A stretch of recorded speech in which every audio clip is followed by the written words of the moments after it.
You probably just replayed those first 10 seconds in your head. Or maybe you're already debating if this video is worth your time or if you should have swiped past. And now, you're becoming aware of the fact that you're analyzing your own thoughts. Hi, if that sounds familiar, this is for you. Most people dismiss overthinking as just worrying too much, a nervous quirk like tapping your foot or biting your nails. But for those living it, it's not just a habit. It's an involuntary deep dive into every social interaction you've had for the last decade. The common advice to just stop completely misses the complex machinery at work.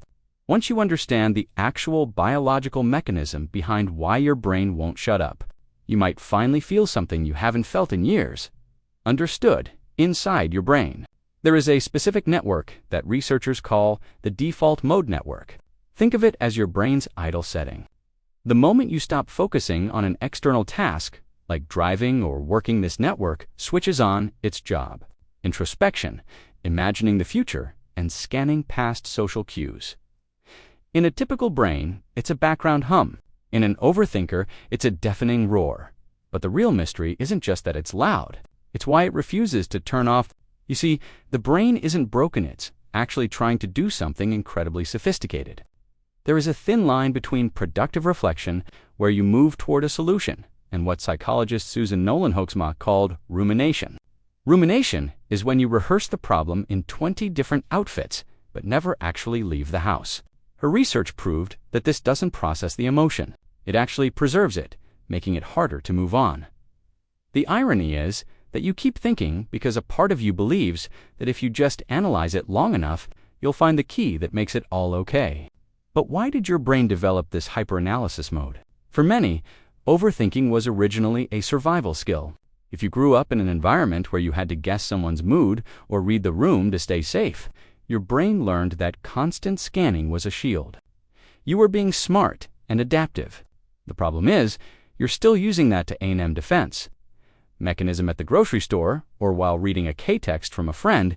Your body doesn't know the difference between a social awkwardness and a genuine threat. It releases the same cortisol. Regardless, there's a specific type of overthinking that is almost entirely about how you are perceived.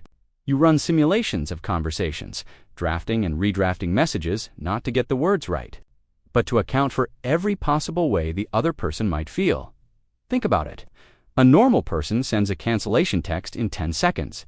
An overthinker writes it, deletes the sorry because it sounds guilty, adds it back because they don't want to be cold, sends it to a friend for a vibe check, and finally sends a version that looks exactly like the first one, only to spend the next hour rereading it. This isn't a flaw. It's actually deep empathy without an off switch. You are a master at giving others compassion, yet you're the first person to deny it to yourself. Psychologist Daniel Wegner once conducted the white bear experiment. He told people not to think of a white bear. Predictably, that was the only thing they could think of. This is why telling yourself to stop overthinking is like pouring gasoline on a fire.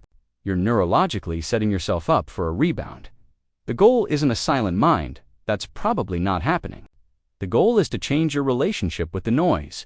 It's about looking at a mental spiral and saying, I see you.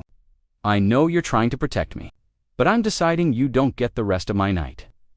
If you want to move from just knowing to actually doing, check the link in my description.